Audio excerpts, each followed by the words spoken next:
আর এই মুহূর্তে নজর রাখবো ঘোলায় শুভেন্দু অধিকারী।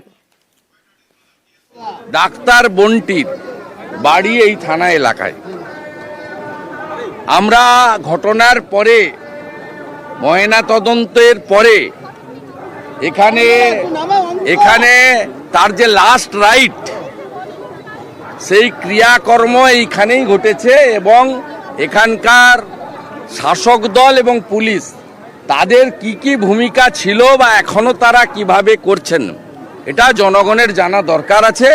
সেখানে সবাই সংক্ষিপ্তভাবে আমি বলার চেষ্টা করব। চলুন। দাবি এক, দফা এক,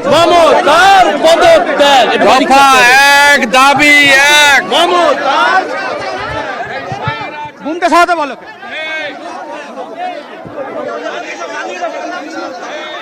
ঘোলা থানা ঘেরাও অভিযান বিজেপির। আরো বিস্তারিত এই মুহূর্তের ছবিটা ভেঙ্কটেশ্বর জানাতে পারবে আমাদের। ভেঙ্কটেশ্বর, এই মুহূর্তে কোথায় রয়েছে এই মিছিল, এই বিক্ষোভ?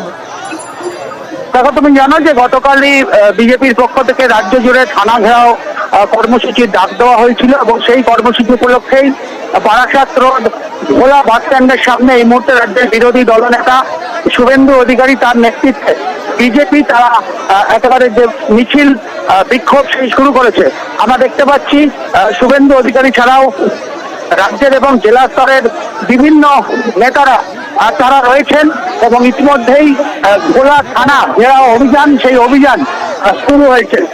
সব মিলে তুমি জানো, একদিকে আরজিকর কাণ্ডকে হাতিয়ার করে ইতিমধ্যে বিজেপি পথে নেমেছে এবং আজকে রাজ্য জুড়ে বিভিন্ন জায়গায় থানা ঘেরাও কর্মসূচি চলছে এবং তারই অঙ্গ হিসেবে আজকে ঘোলা থানা ঘেরাও অভিযান করা হচ্ছে এবং যে অভিযানের নেতৃত্ব দিচ্ছেন বিরোধী দলনেতা শুভেন্দু অধিকারী।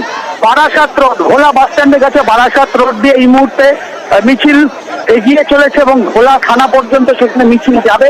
তারপরে সেখানে গিয়ে বিক্ষোভ সমাবেশের আয়োজন করা হয়েছে, এমনটাই এখনো পর্যন্ত ঠিক হয়েছে।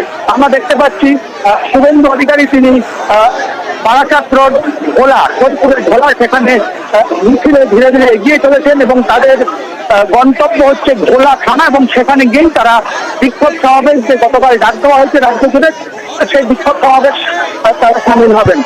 শুভেন্দু অধিকারী রাজ্যের বিরোধী দলনেতা, জেলা স্তরের নেতারা তারা রয়েছেন এবং বারাসাত রোড ঘোলা বাস স্ট্যান্ড থেকে ঘোলা থানা পর্যন্ত যে মিছিল সেই মিছিল শুরু হয়েছে এই মুহূর্তে। বেশ ভেঙ্কটেশ্বর।